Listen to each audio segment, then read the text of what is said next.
Hey guys, this is Armosis, and welcome to my Dark Souls Starter Guide Part 6. How to make Dark Souls easier. Legit, mostly. This guide is going to be about organic difficulty, which I learned about from Ian B, who is my inspiration for making these Dark Souls videos.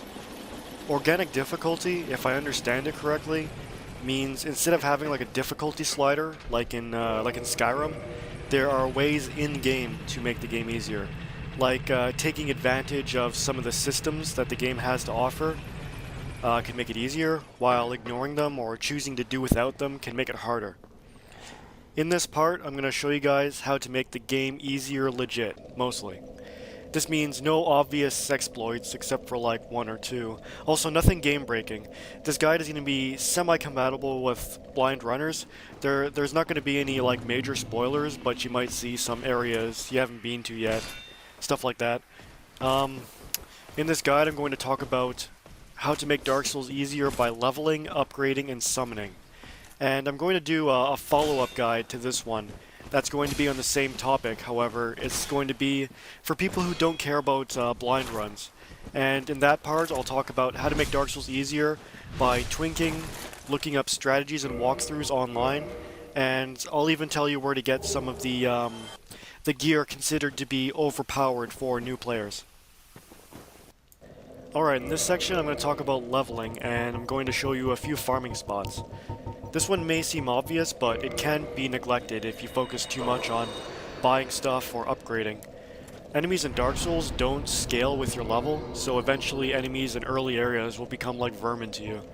But if you do focus too much on leveling, you might neglect spending souls to upgrade, or you might not have enough souls to get like essential items. So you kind of want to watch that. Also, you might, if you level too much, you might be too high level to interact with the people in your area. And by that I mean multiplayer, like you might be too high level to summon or be summoned.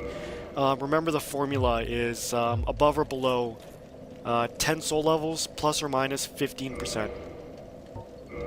Be sure that when leveling, you only stick points into stats that you're going to be using all throughout the game.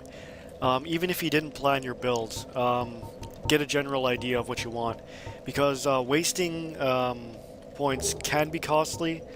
Wasting a few isn't too bad, but having the extra life or damage or stamina is really useful.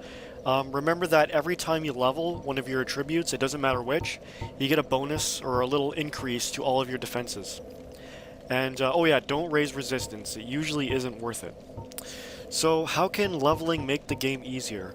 If you have an item that you want to use that has a stat requirement, let's say you were lucky enough to obtain a Black Knight sword, the earlier you can level enough to meet the stat requirement, the earlier you'll have a powerful weapon in the game. Okay, and here are two spots for farming. Once you've crossed the bridge that the red dragon breathes fire down, I usually call this Dragon Bridge, and you've kicked the ladder down to the bonfire, you can start getting souls for not doing much. It isn't a lot though. Rest at the bonfire, climb the ladder, and run up the stairs to Dragon Bridge, just enough to trigger the dragon's fire breath, and start running back to the bonfire. On the way, you'll get the souls for all the undead that the dragon fried.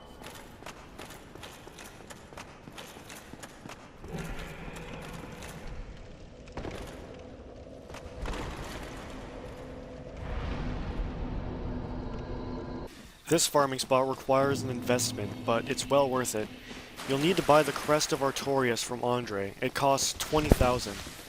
You can get that 20,000 by defeating bosses. You get, I think, 25,000 for killing the Gaping Dragon, although you can get this, or make that much souls beforehand. What you gotta do is you gotta go through the Darkroot Forest, and not down to the basin. Just go through the forest, eventually you'll come to a locked door. And just to the left of it, there's a bonfire hidden behind an invisible wall.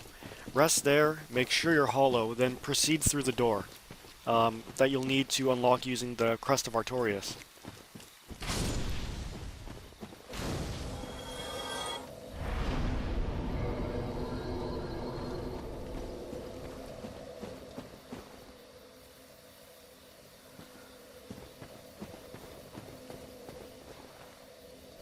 You'll be assailed by a bunch of human warriors. There's an easy way to dispatch them all. Basically, you have to hide in the corner between the cliff and the elevated platform that you came into the area on.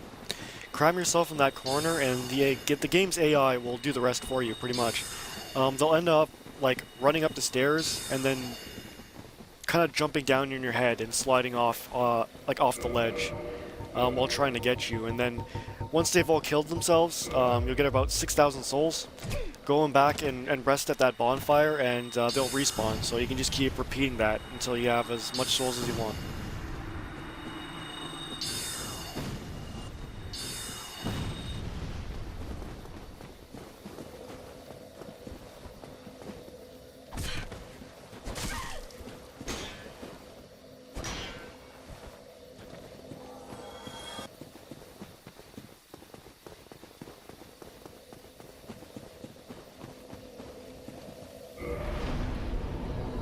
This one is a bit different than the last two, but putting your summon sign up close to a boss room will usually get you summoned pretty fast, so long as you're the right level for the boss.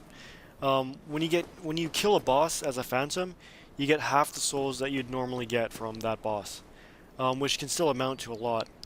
A good early spot for farming a boss is at the Undead Parish, because people will be looking to take out the gargoyles. Place your sign outside the side entrance of the church, and remember, you don't have to be human to be summoned. You can avoid getting invaded by throwing your sign down while hollow. Okay, now I'll talk about how upgrading makes the game easier, and I'll show you some spots to farm some Titanite.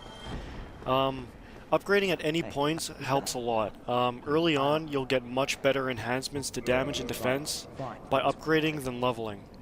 I'm not going to go into the upgrading system right now since I recently did a video fully explaining the system.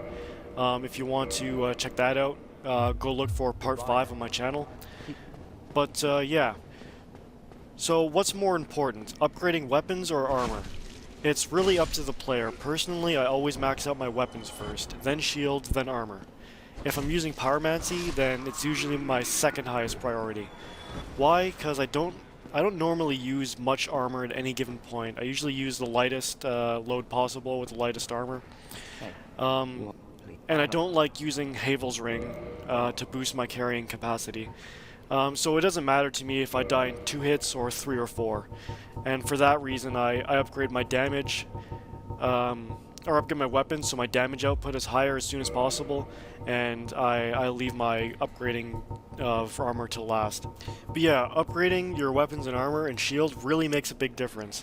You can upgrade from the blacksmith in New Londo Ruins underneath Farling Shrine early on, or you can upgrade at Andre the Blacksmith close to the Undead Parish. Okay, here's the first of 3 farming spots I'll tell you guys about. For Titanite shards, you can buy these from Andre early on, so there isn't much of a point in farming them unless you want to save your souls. Rest at Andre's bonfire, then use a bunch of humanity so you have higher item discovery. This maxes out at 10 humanity. Then kill the Balder Knights around the Undead Parish. They'll have, if you have 10 humanity, they'll have a pretty high chance of dropping them. And even without the humanity, if you don't want to spend it or you don't have it, they still have a pretty high chance of dropping Titanite shards. Next up, this one is for large Titanite and green Titanite. In the depths, in the long hallway with the slime monsters that drop down on you from the ceiling, if you have the master key, you can open a door from there leading to a bonfire. If you don't have the master key, you can find the key to that door in the depths. Just proceed through the depths and you'll find it eventually. It's not hard to miss. Anyway, from that bonfire, run down the hall that the slimes are on, just run straight through it, they won't fall on you. By the time you get to the other end, they'll all be on the ground. With 10 humanity in stock and a certain item discovery boosting ring, these slimes will drop large Titanite and green Titanite shards like crazy. However, they do have really good physical resistance, but any magic will help kill them really easily, especially fire. If you don't have any pyromancy or miracles or sorcery, then you can use weapon buff items like the pine resins to take them out pretty fast.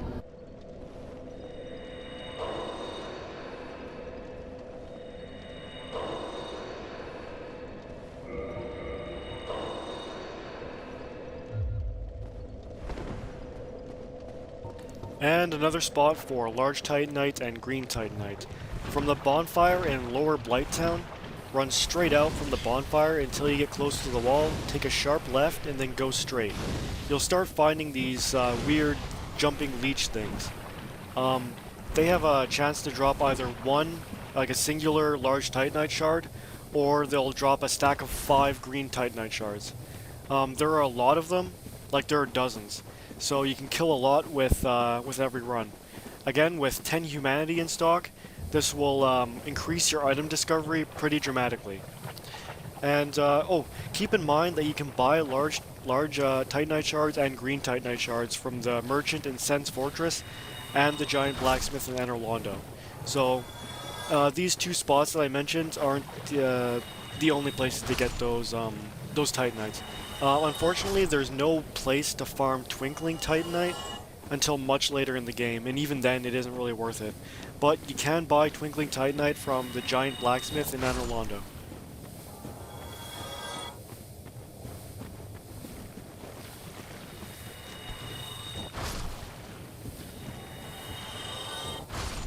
And now I'll talk about the best thing, the most useful thing to make Dark Souls easier, and that is summoning. Summoning is probably the most useful thing to utilize when trying to take out a boss or get through an area. Most people will want to be summoned just for the boss kill, so they'll put their signs closer to the boss room. But sometimes people will be nice and want to help you through an area as well, so they'll leave their signs close to a bonfire. Remember, you have to be human to see summon signs, and if you want a full explanation on humanity, summoning, and other multiplayer features, check out Part 3 of my starter guide. And that's it for Part 6. I hope you found this useful. If you did, please give me a like or a subscription, and if you have any questions, comments, or suggestions, please leave me a message in the comments below. I'll see you guys soon in Part 7. Thanks for watching.